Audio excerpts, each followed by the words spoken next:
로마서가 교리가 아니고 우리의 삶에 적용하기 위해서 하나님께서 바울을 통해서 우리들에게 말씀을 주셨습니다. 그래서 나와 있는 말씀이 아니라 나오는 말씀, 우리가 성경을 배울 때 이것이 내 마음속에 지금 말씀하시는 걸로 우리가 말씀을 들어야 됩니다. 로마서가 변증론이기 때문에 좀 어려운 부분이 많이 있었다 하더라도 우리가 어떻게 순종할 것인지는 이제 성령님에 의해서 우리가 살아가는 겁니다. 내 힘이 아니고 성경에서 지금 계속 우리가 배웠는데 주님이 나를 인도함으로 되어지는 그 생활, 그것이 천국 생활입니다. 내가 억지로 짜가지고 만들어서 주님을 따라가는 것은 율법 생활이고 종교 생활이고 그것은 의의 생활이 아닙니다. 그래서 이제 12장서부터는 정말 하나님이 나와 함께하는 삶을 배우는 겁니다. 1장서부터 그 일이 됐다면 그 일이 우리 삶 속에 적용되기 위해서 12장서부터 16장까지의 내용이 우리의 실천 사항입니다.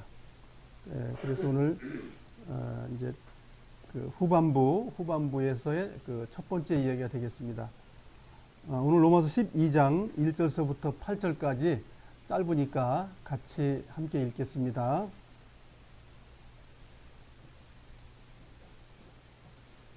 자, 찾으셨으면 함께 읽겠습니다. 시작.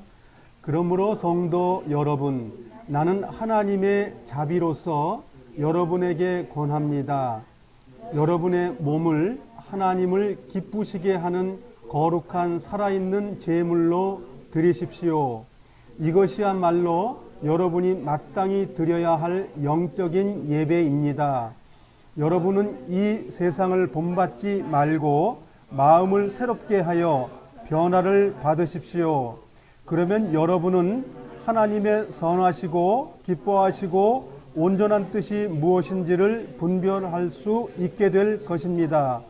하나님께서 나에게 주신 은혜를 힘입어 여러분 한 사람 한 사람에게 말씀드리겠습니다. 여러분은 여러분 자신에 대해서 마땅히 생각해야 할 것 외에 다른 것을 생각하지 마십시오. 여러분은 하나님께서 각자에게 주신 믿음의 분량대로 냉철한 판단을 가지고 자신에 대하여 생각하십시오. 사람에게 몸이 있고 그 몸에는 많은 지체가 있어 그 지체들이 하는 일이 각기 다른 것처럼 우리도 여럿이지만 그리스도 안에서 한 몸을 이루었고 한 사람 한 사람이 서로에 대해 지체로서 연결되어 있습니다. 우리는 하나님께서 우리에게 주신 은혜에 따라 저마다 다른 선물을 받았습니다. 예를 들어 그것이 예언의 선물이라면 믿음의 분량대로 그 선물을 사용하십시오. 봉사하는 선물이면 봉사하는 일로, 가르치는 선물이면 가르치는 일로, 격려하는 선물이면 격려하는 일로, 남을 구제하는 선물이면 너그럽게 나누는 일로, 지도하는 선물이면 열성을 다해 자선을 베푸는 것이면 기쁨으로 그 선물을 사용하십시오. 어려운 또 훈련하는 말씀을 또 우리가 봤습니다. 율법 받은 걸 힘들다고 했는데 유대 민족이 주님을 영접한 사람들이 새로운 계명을 받는데 이 계명 또한 들여다보면 어렵죠. 무엇을 해라, 이렇게 하라, 저렇게 하라 했는데 여기 하실 수 있는 분 한 분이나 계신가요? 이걸 들으시는 분들도 한 분도 여기에 있는 것을 할 수 있는 분은 없으리라고 생각합니다. 왜 기록했을까요? 주님께서 대신 또 함께 하신다는 약속 때문에 이 말씀을 주신 거거든요. 그러니까 과거에는 이 말씀을 내가 해야지라고 했지만 이제는 성령님과 더불어서 이 일을 할 때 우리가 할 수 있다라고 말할 수 있는 거예요. 과거에는 내가 하나님의 자녀니까 해봐야지. 백전백패. 이제 주님의 이름으로 함께하면 백전백승. 이렇게 우리 삶이 되어진다는 것을 성경이 말하고 있습니다. 그래서 그걸 8장에서 말하고 있었죠. 주님이 하시면 된다. 내가 하면 안 된다. 이렇게 이제 정의를 내렸습니다. 칠판에 적은 내용을 좀 정리하고 다시 말씀을 나누도록 하겠습니다. 하여간 길게 우리가 로마서를 이제 배웠는데요. 이제는 과거에 배운 것이 우리가 교리였었다면 이제 우리 삶이 적용되는 걸 지금 바울이 말하고 있습니다. 그래서 오늘 보시면 로마서 12장 1절서부터 8절, 그 다음에 9절서부터 몇 절까지죠? 21절까지죠. 지금 1장 요 1절과 2절이 핵심인데, 1절이 핵심이겠지만 1절과 2절이 핵심인데 요 1절과 2절이 계속 풀어서 16장까지 가는 겁니다. 끝난 게 아니고 12장 1절은 새로운 시작이에요. 새로운 시작을 해가지고 1절과 2절을 설명해 주는 내용들이 뒤에 다 들어있는 거예요. 자, 그래서 우리가 제목을 붙인다면 오늘 주님, 즉 예수님과 연합된 자, 어떻게 연합할 수 있었죠? 십자가의 죽음으로써, 즉 침례로서 우리가 하나 된 거예요. 침례로서 하나 된 사람들은 새 계명의 삶을 살아야 되는 거예요. 의무란 말이죠. 이거는 안 하면 안 되는 거예요. 그래서 이것은 성경에서 뭐라고 비유하냐면 좁은 길이다 이렇게 말하고 있는 거예요. 그 다음에 장님이 가는 길이 아니다 그렇게 말하는 거예요. 그래서 그 삶의 법칙이라는 게 뭐지요? 꼭 되는 거예요. 돼도 되고 안 돼도 되고가 아니라 꼭 되는 것. 그걸 법칙이라고 그래요. 그래서 새 계명은 해도 되고 안 해도 되는 것이 아니라 우리의 삶이 꼭 돼야 되는 거예요. 그래서 제가 이걸 법칙이라고 써놨어요. 이것이 안 되는 사람들은 신앙생활이 아닌 거예요. 천국 백성이 아닌 거예요. 고로 천국 생활도 안 되는 거예요. 그래서 이 일이 되기 위해서 1절에 영적 예배가 그 모든 것인데, 영적 예배가 하나님을 영접한 사람들은 생을 마감할 때까지 해야 될 일이 영적 예배란 말이에요. 이건 진행형이지 완성된 게 아니에요. 주님을 영접했을 때 내 생을 마감할 때까지 영적 예배의 삶이 되어져야 된다. 지금 바울은 말하고 있어요. 그럼 바울은 그 생활 했나요? 어떻게 생각하세요? 바울의 14권의 서신 속에 그게 들어있나요? 네, 들어있습니다. 네, 생을 마감할 때까지 이 영적 예배가 됐다는 것을 고백하고 있어요. 베드로는요? 요한은? 그분들 다 그렇게 고백하고 있어요. 우리들은 아직 될 수도 있고 안 될 수도 있고, 그렇죠? 그러니까 우리는 될 수 있는 쪽의 삶이 되어져야 되는 거예요. 바울이 말하는 그겁니다. 그런데 영적 예배가 무엇이냐라고 말했더니 이 답이 뭐예요? 내가 제물되어야 된다 그 말이에요. 영적 예배에 대한 내용은 내가 제물이야. 그럼 제물은 어떻게 하는 거죠? 죽는 거예요. 제물은 죽는 거예요. 제물의 목적은 죽는 거예요. 그래서 죽는 것이 영적 예배가 되는 것이다. 죽는 삶을 쭉 설명해 놓은 거예요. 그래서 영적 예배의 조건이라고 나와 있고, 그 다음에 영적 예배의 목적은 한 몸이다. 이게 뭐예요? 주님과 내가 하나다. 그 얘기예요. 이게 무슨 얘기냐? 이게 천국 생활이다. 그렇게 얘기하는 거예요. 이 땅에서 천년왕국을 경험하는 거예요. 왕국을 경험하는 거예요. 우리의 통치자가 누구죠?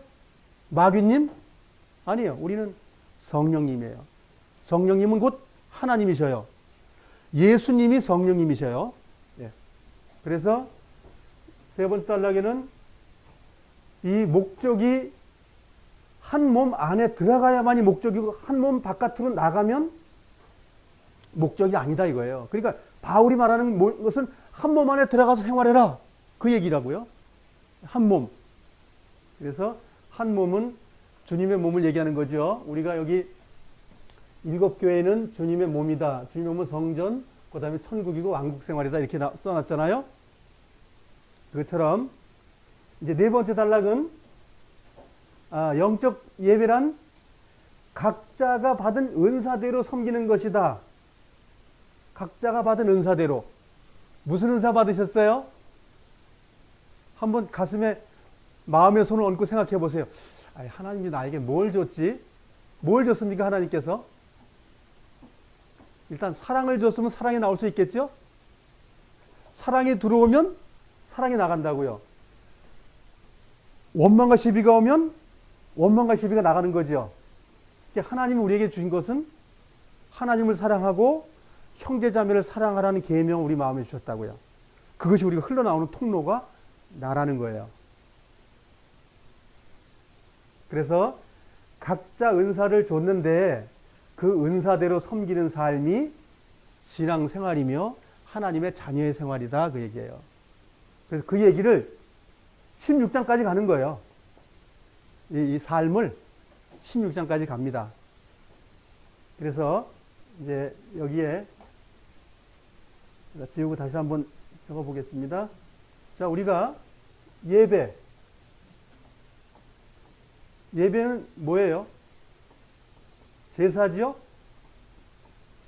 예배는 제사입니다. 예배 있고 따로 제사 따로 있는 게 아니라 우리가 구약을 그래서 배울 땐 구약에서는 제사라는 말을 쓰고 있고 신약에는 예배라는 말을 쓰고 있어요. 이건 이제 영적인 부분이고 이거는 물리적인 부분, 육적인 부분으로 보이는 거예요. 육적이라는 건 죄진다는 뜻이 아니라 보인다. 이건 보이는 것이고 이건 보이지 않는 개념이고 우리는 영적인 생활을 지금 하고 있는 거. 우리 구약에 있다 그러면 지금 양을 잡으면서 우리의 믿음을 보여줘야 돼요. 이제 그런 내용인데 그럼 예배가 있고 제사가 있고 그러면 제사하는 사람이 있겠죠? 제사자. 그러니까 헌제자라고 우리 헌제자라고 하기도 하죠. 헌제자. 헌제자. 제사 드리는 사람. 제사의 3대 요소가 뭐죠? 제사의 3대 요소. 우리가 지난번에 배웠기 때문에 알 수 있죠?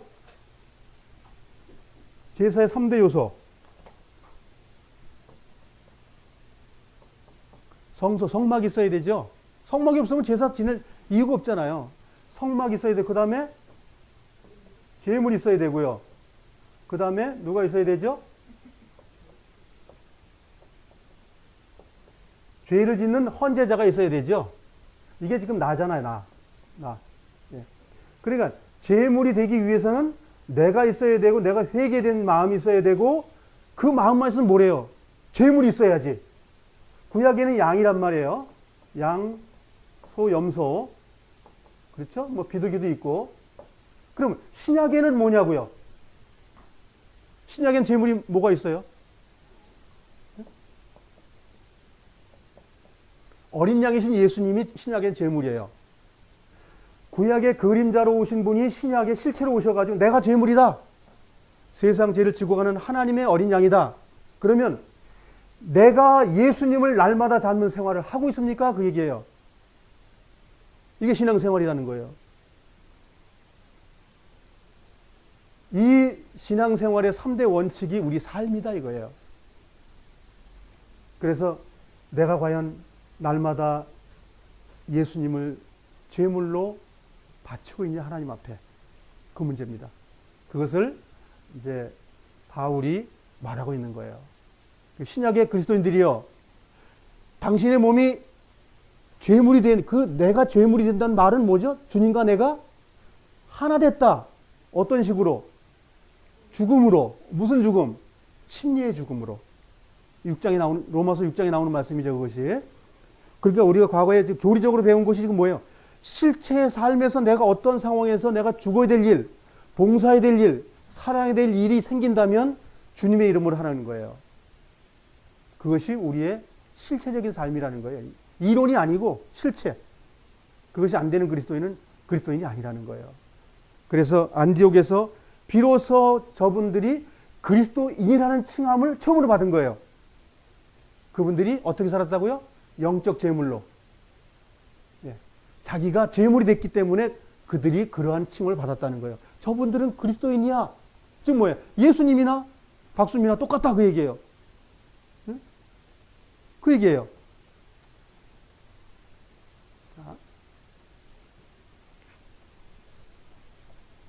요거 이해하셨죠? 오늘 공부할 내용을 좀 이렇게 그림으로 설명을 하면 좀 수월하니까. 예. 그래서 제가 법칙이라고 말했기 때문에 이 법칙은 해도 되고 안 해도 되고가 아니라 안 하면 버려지는 거예요. 예. 그걸 지금 바울이 끝까지 지금 쓰고 있는 거예요. 16장까지. 그래서 우리가 이제 1장서부터 다시 한번 정리해 보면 1장서부터 2장은 주님을 영접한 사람들의 죄를 다루고 있어요. 죄를 다루고 있다고요. 그 다음에 3장과 4장은 그리스도를 통해서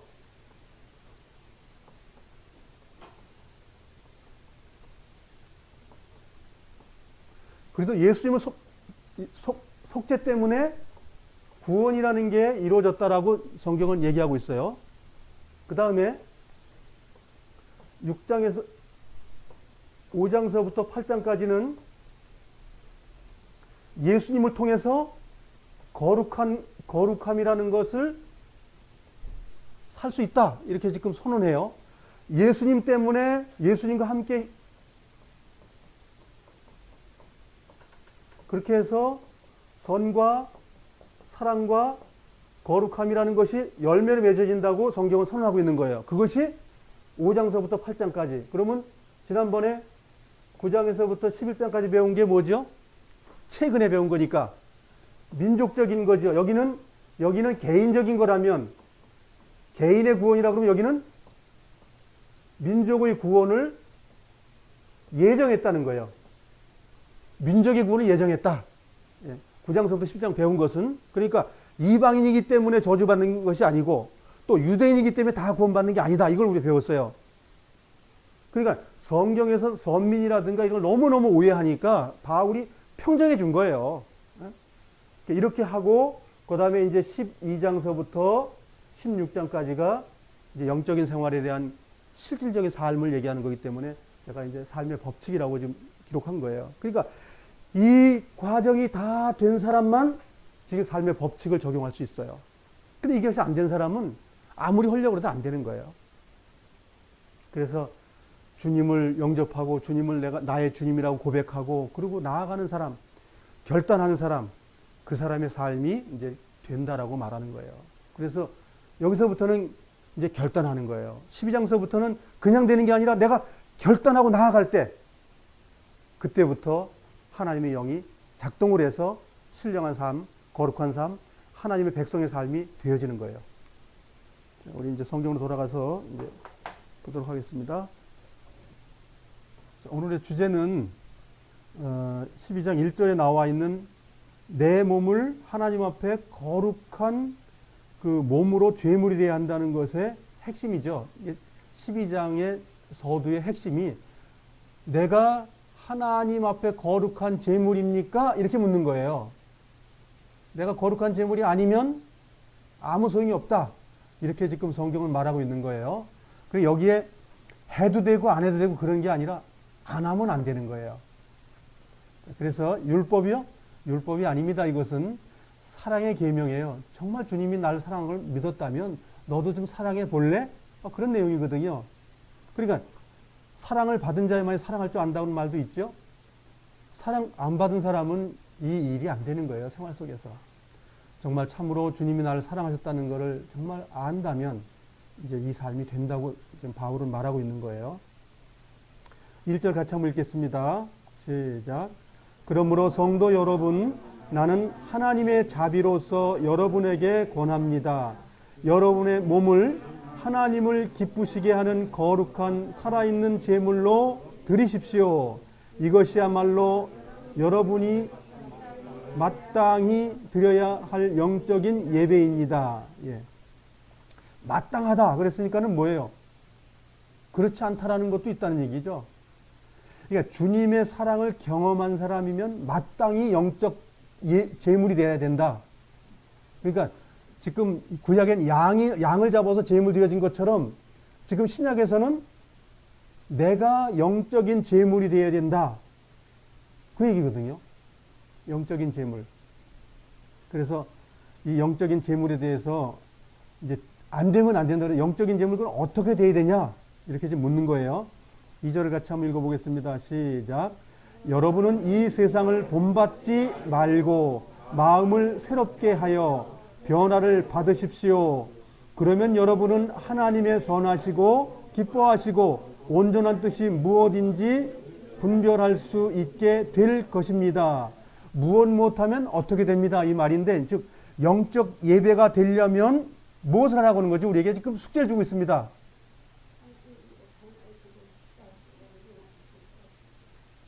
네, 무엇인지 분별해야 된다. 그것을 분별하기 전에 뭘 해야 되죠?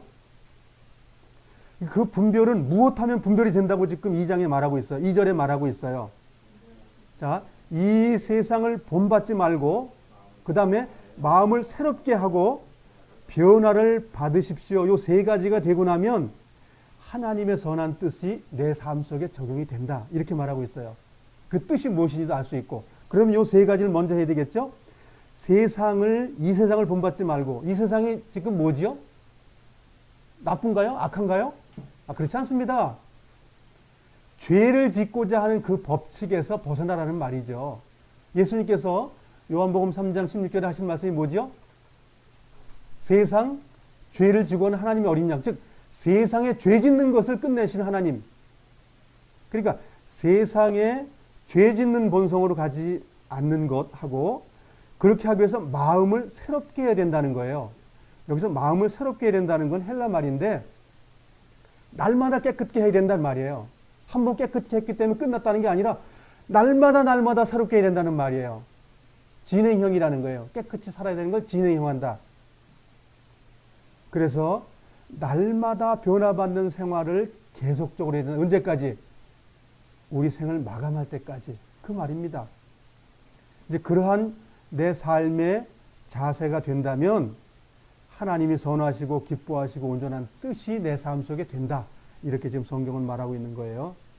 요한복음 4장으로 가서 이 한 예를, 지난번에 우리가 현장에서 음행하다 잡힌 여자에 대한 이야기, 예를 우리가 지난번에 우리가 봤습니다. 오늘도 또한 그 예를 보도록 하겠습니다.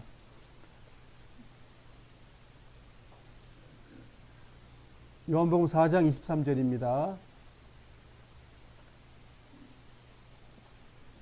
요한복음 4장 24절입니다.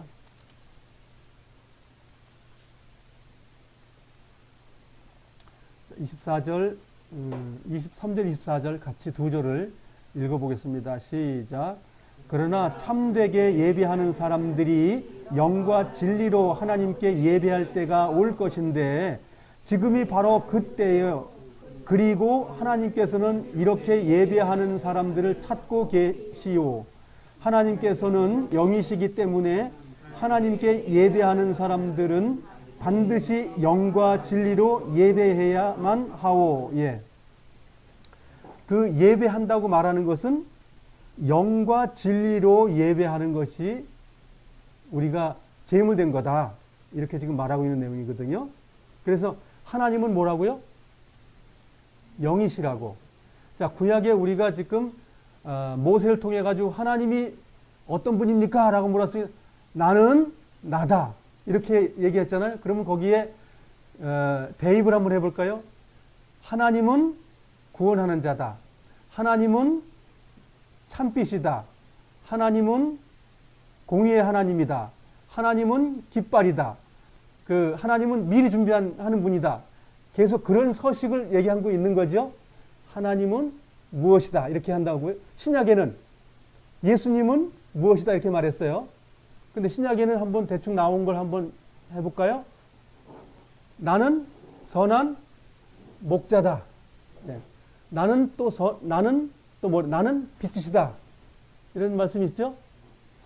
나는 또 뭐라고 그랬어요? 아는 대로 한번 해볼까요? 나는 양이다. 양의 문이다. 이렇게 돼 있죠? 그러니까 구약에 나는 누구다라고 말하는 거 신약의 예수님이 나는 그 누구다. 나는 무엇이다. 나는 무엇 맞죠? 이제 구약과 신약에 이제 그렇게 해놨는데 그 나는 누구라고 하신 분이 예수님이다 이거죠. 자, 그래서 그 예수님이 하나님이신데 사마리아 땅을 지나갈 때에 그 야곱의 운물에서 한 여인을 만났습니다. 4장 이야기는 그 수가성의 그 여인과 만난 낮에 정오에 12시에 만나서 그 여인에게 복음을 전하는 모습을 지금 4장에 기록된 내용입니다. 여기에 이제 그 사마리아 여인하고 만난 내용을 좀 설명을 드리도록 하겠습니다. 4장 7절 같이 읽겠습니다. 시작. 같이 읽겠습니다. 시작. 사마리아 여자 한 사람이 물을 기르러 나왔습니다. 예수님께서는 그 여자에게 내게 마실 물 좀 주시오라고 말씀하셨습니다. 이렇게 이제 해서 이제 그 사마리아 여자, 즉 그 히브리 사람들이 경멸하는 사마리아, 즉 사마리아가 왜 경멸되는 거죠? 그 아시리아의 그 잡족이 된 거죠. 혼혈족입니다.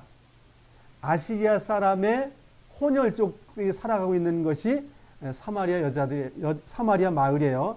사마리아 남자들은 전부 다 이제 뿔뿔이 다 흩어졌고 거기 여자들이 남았는데 그 여자들하고 결혼해가지고 아이를 낳은 사람들의 마을이 이제 사마리아 마을이다 그 얘기예요. 그래서 그 정통 유대인들은 사마리아 땅을 지나가지 않고 옆으로 돌아가면서 돌아갔죠. 갈릴리 갈 때도 그렇고 그렇게 한 마을에 예수님이 찾아가신 거예요. 찾아가는데 거기에 죄 많던 사마리아 여인을 만났는데 그 여인이 남편이 몇 명이었었다고요? 5명이었었고 지금 살고 있는 남자도 자기 남편이 아니고 그러면 얼마나 부정하다는 말이죠? 자, 성경에 여인이라고 말하면 무슨 대상이죠? 이 땅에 있는 교회의 예표입니다. 즉 하나님의 자녀들의 예표를 얘기하는 거예요. 열처녀의 비유도 마찬가지고 여기에 물을 달라고 하는 그 여인도 이 땅에 살고 있는 하나님의 자녀들을 예표하고 있는 거예요. 그 자녀들이 지금 하나님과 대화하고 있는 거예요. 10절을 읽겠습니다. 시작. 예수님께서는 그 여자에게 이렇게 대답하셨습니다. 당신이 하나님께서 주시는 선물이 무엇인지 또 내게 마실 것을 달라라고 말하고 있는 사람이 누구인지 알았더라면 오히려 당신이 그 사람에게 구하였을 것이고 그러면 그가 당신에게 생명의 물을 주었을 것이요. 11절 그 여자가 말했습니다. 선생님, 당신에게는 물기를 도구도 없고 이 우물은 매우 깊은데 어디서 그 생명의 물을 구한단 말입니까? 자, 13절 읽겠습니다. 예수님께서는 이 물을 마시는 사람은 다시 목마를 것이요. 14절 그러나 내가 주는 물을 마시는 사람은 누가 되었건 간에 영원히 목마르지 않을 것이요. 내가 주는 물은 그 사람 안에서 계속 솟아나 영원한 생명을 가져다 주는 우물이 될 것이요. 라고 대답하셨습니다. 자, 여기에 그냥 먹는 물을 말씀하시는 게 아니죠. 우리가 주님을 영접하고 갈급합니다. 신앙생활이 잘 안 됩니다. 영적으로 사는 것이 잘 안 돼요. 그런데 살아가려고 애는 써요. 그 깊은 물을 그 깊은 데 있는 그 물을 걷어서 내가 먹으면 영생할까 하면서 생활하겠다는 거예요. 잘 안 되죠? 그래서 예수님 안에서 나오는 생명의 물을 먹었을 때 우리의 영적 생활이 된다는 거니까 뭐예요? 예배가 된다는 거야, 안 된다는 거예요? 내가 하는 건 예배가 안 되는데 예수님을 통해 예배가 됐다는 겁니다. 그래서 그 예배가 된다는 말을 여기서 하고 있는 거예요. 19절로 가겠습니다. 19절 그 여자는 선생님, 제가 보기에 선생님께서는 예언자이십니다.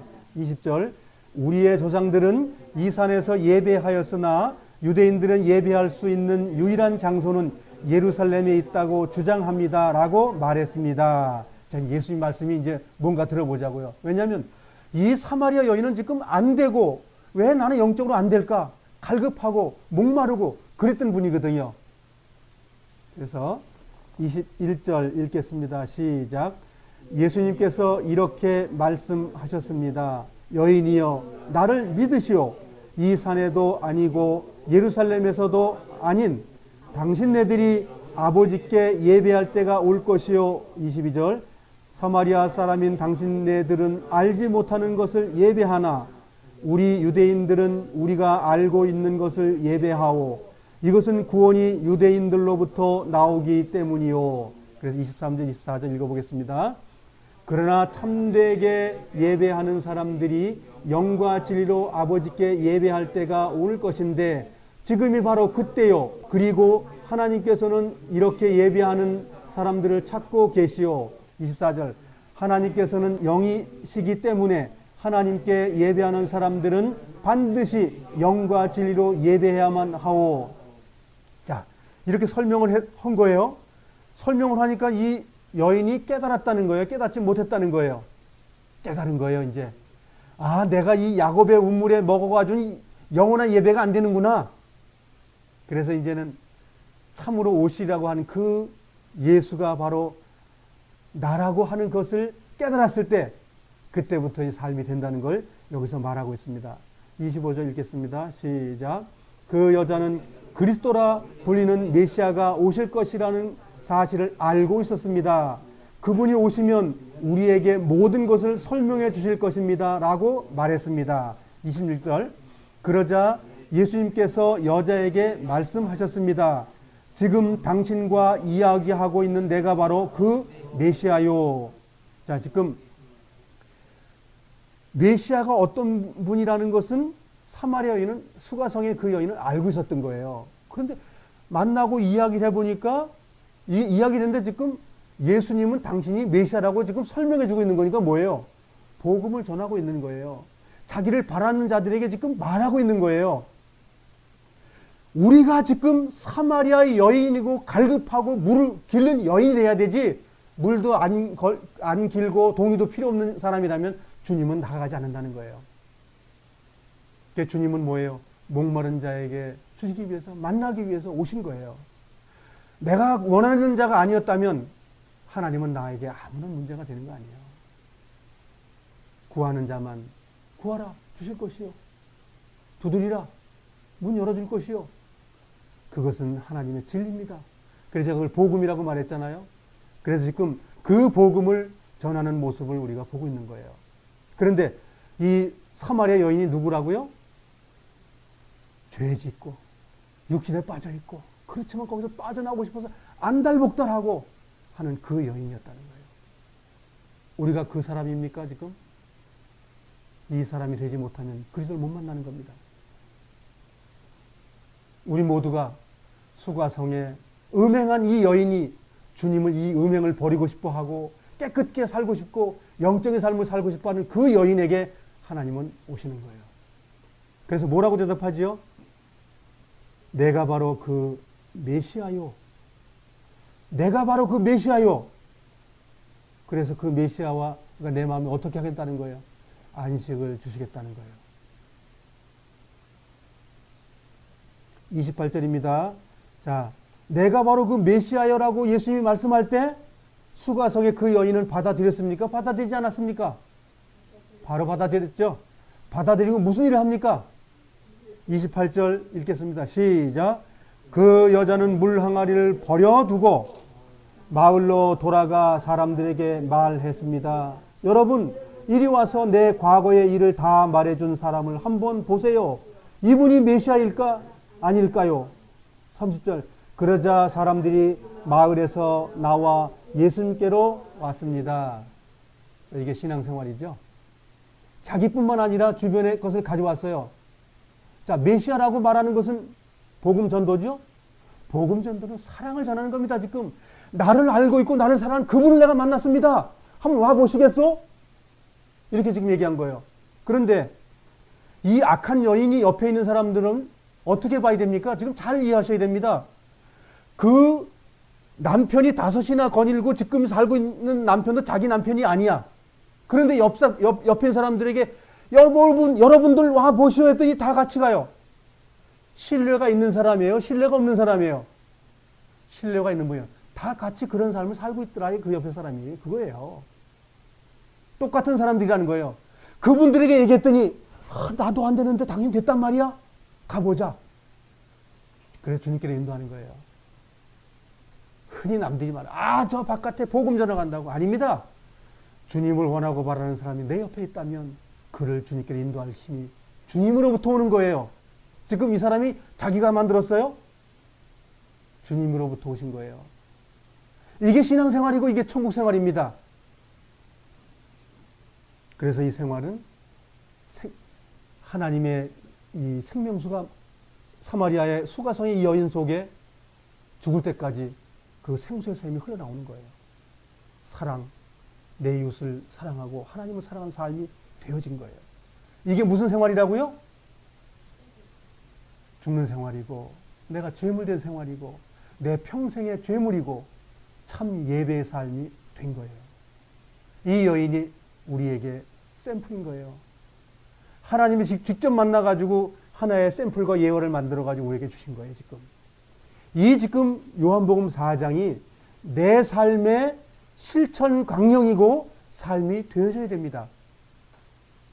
이것이 지금 로마서 12장에 말하고 있는 예배의 이야기입니다. 이제 집에 돌아가시면 요한복음 4장을 한 10번만 읽어보십시오. 10번 읽어보시고 이 생활이 내 생활이 되도록 주님께 나아가십시오. 결단하는 겁니다. 그냥 되는 게 아닙니다. 신앙생활은. 좁은 문으로 들어가라고 그랬지. 좁은 문 있으니까 그냥 들어갈 거야. 성경 어디도 그런 말은 없습니다. 넓은 물과 넓은 물 그냥 가고 있는 거고 넓은 물 가고 있는 그들에게 하나님 뭐라고 말씀하셔요? 얘들아 거기서 턴해가지고 좁은 문으로 들어가라. 여기에 4장도 마찬가지입니다. 그 깊은 물에 물을 길고 있는 그 야곱의 우물을 길고 있는 그 여인에게 하나님의 생명의 물, 그 물 뭐 한 날 먹어봐야 또 갈급한 거잖아. 이제 그거 그만하고 내 물을 좀 먹어보련 내 물을 먹어보면 그 배에 생수가 광이 흘러서 죽을 때까지 목마르지 않는다. 그 믿음이 우리 삶 속에 전생에 있어야 되는 겁니다. 바울은 이 말을 하고 싶었던 거예요. 그러면 여기 우리가 지금 말하고 있는 것에서 이렇게 말하고 있어요. 요한복음 4장 24절 말씀드립니다. 요한복음 4장 24절 같이 읽겠습니다. 시작. 하나님께서는 영이시기 때문에 하나님께 예배하는 사람들은 반드시 영과 진리로 예배해야만 하오. 반드시라고 말했으니까 뭐예요? 그렇게 안 하면 안 된다 그 말이죠. 법칙이라는 말입니다. 법칙. 그 법칙을 좀 설명을 해보겠습니다. 영에 대해서 먼저 영이라고 말하는 건 성령을 얘기하는 거예요. 성령. 하나님의 영이 성령입니다. 예수님의 영도 성령이고요. 영입니다. 영. 그래서 사도행전에 보시면 하나님께서 역사하시죠. 육신을 나타나시는 게 아니라 영으로 막 심판하죠. 와라 가라 하지 말아라 하죠. 병도 고쳐주고 다 하죠. 베드로가 능력이 있어 병 고쳤습니까? 하나님이 하신 거죠. 예. 그 하나님, 한 분이신 하나님. 예. 하나님은 한 분이시고 한 영께서 하신 거예요. 고린도후서 3장으로 가겠습니다. 3장 17절 시작. 주님은 성령이십니다. 주님의 성령께서 계신 곳에는 자유가 있습니다. 자, 성자는 거룩할 성자 쓴 거거든요. 주님의 영은 거룩해 성자 안 써도 그 성자를 빼고 다시 한번 읽어보겠습니다. 시작. 주님은 영이십니다. 주님의 영께서 계신 곳에는 자유가 있습니다. 주님의 영이 어디 계셔요? 저 길에 계신가요? 아니면 천국에 계신가요? 아니면 땅속에 계신가요? 어디 계시죠? 우리 안에 계시겠다고 약속했죠? 근데 그 영이 뭐예요? 말씀으로 계신 거예요. 말씀이 곧 뭐예요? 하나님이셔요. 그럼 말씀이 능력이 있다는 거예요? 없다는 거예요? 하나님의 영이 능력이 있다는 거예요? 없다는 거예요? 능력이 있는 거예요. 능력이신 분이 우리 안에 와 계셔요. 그런데 왜 우리가 죄를 이기지 못하느냐라고 질문하면 어떠시겠어요? 어떻게 하시겠어요? 내가 나아가지 않는 거죠. 내가 믿지 않는 거예요. 결국 문제는 나에게 있지 하나님께 있지 않습니다. 그래서 토기장이의 비유를 말하면서 내가 다 해난 너희들이 토기장이면서 네가 토기를 지은 그 주인을 욕하냐? 이렇게 말하고 있는 거예요. 욕할 수 없다는 거예요. 다 줬는데 하나님의 아들까지 다 줬는데 생명까지 다 줬는데 뭘 또 더 주냐 이거예요. 베드로전서 4장으로 가겠습니다. 베드로전서 4장 14절 읽겠습니다. 시작. 그리스도의 이름 때문에 모욕을 받는다면 그것은 도리어 복입니다. 이는 영광의 영이신 하나님의 성령이 여러분과 함께 계시다는 표시이기 때문입니다. 자, 우리가 모욕을 당해야 된다는 게 무슨 뜻이에요? 세상 사람들의 칭찬받는다는 뜻인가요? 세상 사람들로부터 저주를 받는다는 말이죠. 핍박받는다는 말이에요. 뭐 때문에? 하나님의 영광, 하나님의 이름을 위해서 잘 살아서 그리스도의 그 신분적 위치, 즉 우리가 하나님의 자녀로서 잘 살았더니 많은 세상 사람들이 우리를 잘 산다고 그래요? 우리를 욕하고 힐문한다는 말이죠. 자, 그래서 왜 그러냐면 그 답이 이거라는 거예요. 시작. 후반부. 그것은 도리어 복입니다. 이는 왜 그러냐면 영광의 영이신 하나님의 영이 여러분과 함께 계시다는 표시다. 우리가 주변 사람한테 욕 안 얻어먹으면 표시가 없다는 뜻입니다. 우리는 하나님의 영으로 살아가면 마귀의 본분인 많은 사람들이 우리를 욕을 한다 그 얘기예요. 깨끗이 살아도 욕합니다. 더럽게 살면 그건 말할 것도 없고. 그래 하나님의 사람은 어딜 가나 핍박을 받게 되어 있습니다.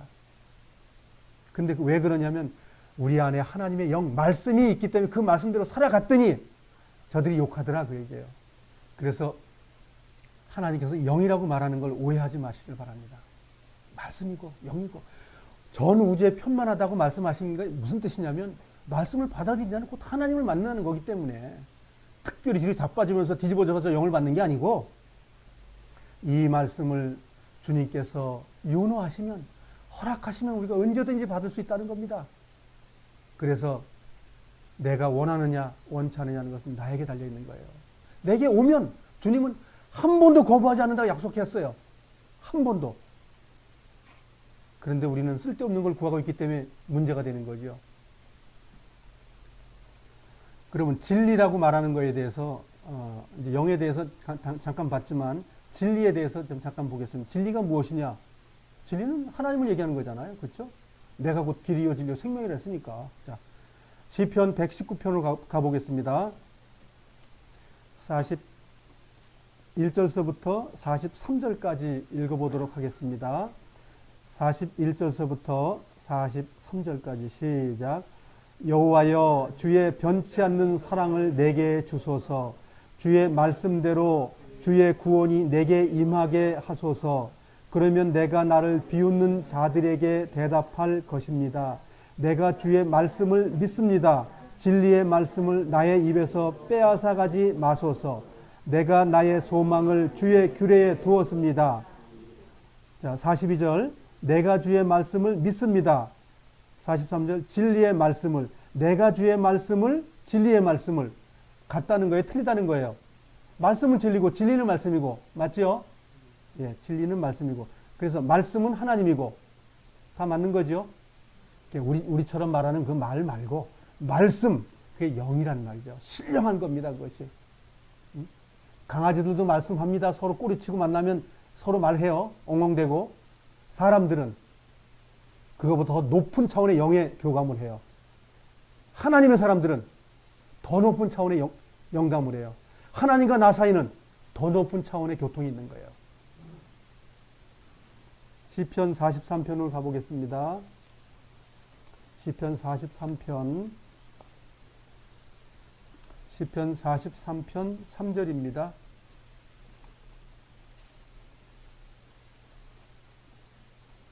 찾으셨으면 함께 읽겠습니다. 시작.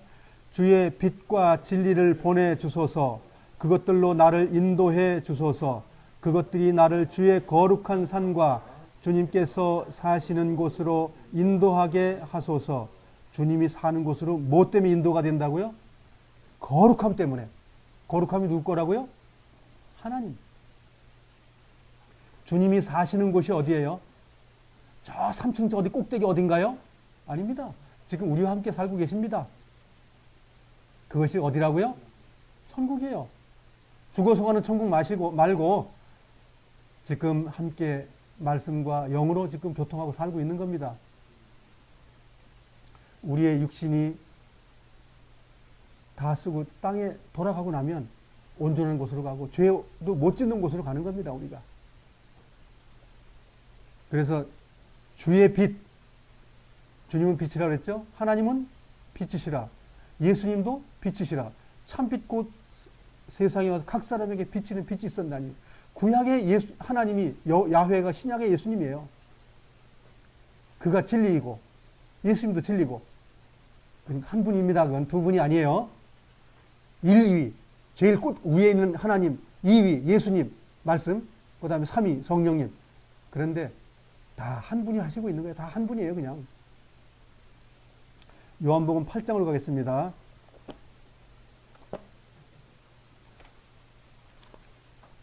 요한복음 8장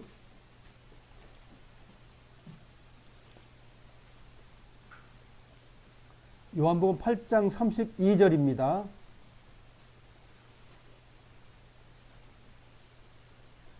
구약과 신약의 내용이 같습니다.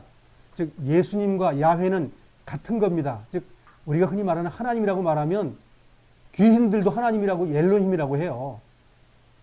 그러니까 하나님이라는 존재를 달리 해석하는 겁니다. 길 가는 사람도 아이쿠 하나님이라고 그래요. 그 하나님하고 우리가 믿는 하나님은 다른 하나님이에요. 32절 같이 읽겠습니다. 시작.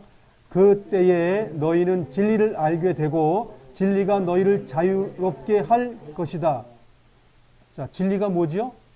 진리는 하나님이십니다. 그 진리가 우리를 어떻게 한다고요? 네, 자유롭게 합니다. 그분만이 우리를 자유롭게 하는 거예요. 어디서 자유롭게 안 되기 때문에 말하고 있는 거예요? 죄. 우리가 할 수 없는 것은 죄에서 우리가 자유로울 수가 없어요. 그런데 진리신 그분이 죄를 날마다 이겨주시고 짊어주신다는 겁니다. 그래서 우리가 자유함과 안식이 있다는 거예요. 요한복음 14장 6절로 가겠습니다.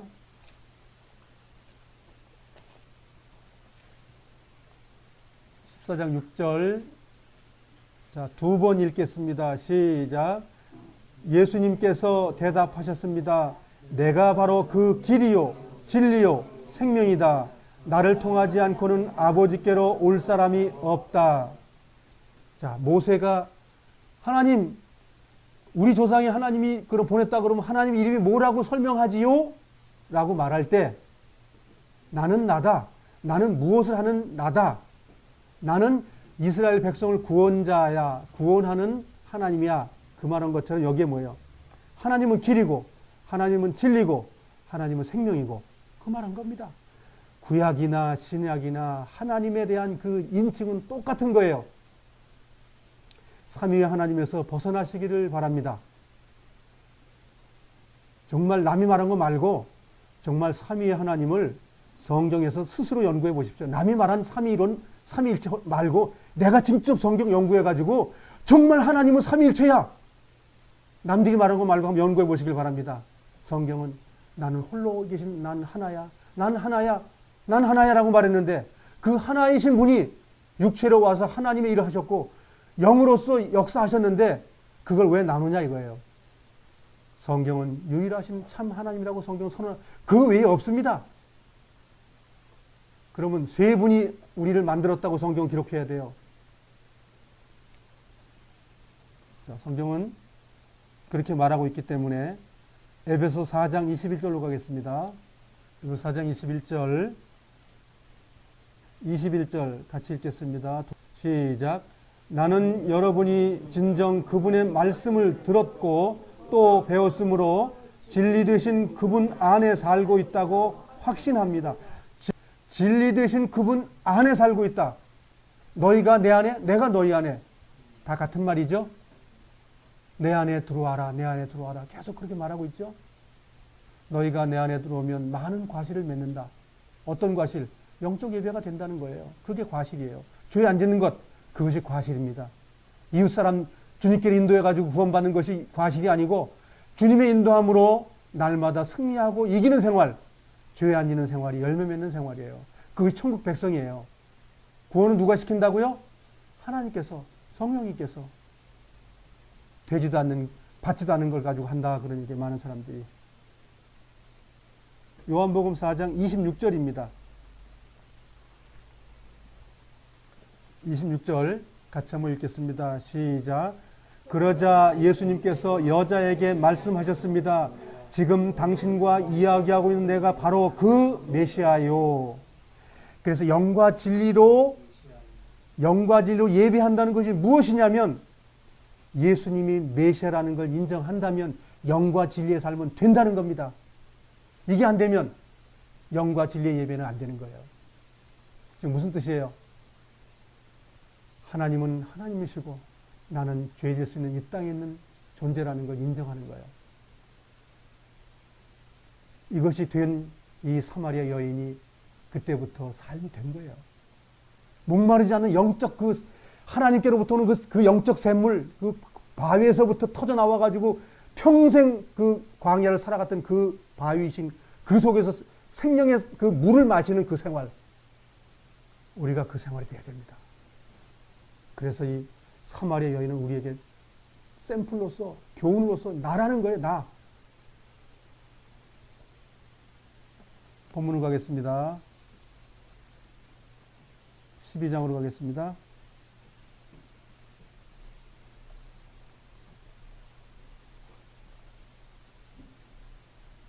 3절 같이 읽어보겠습니다.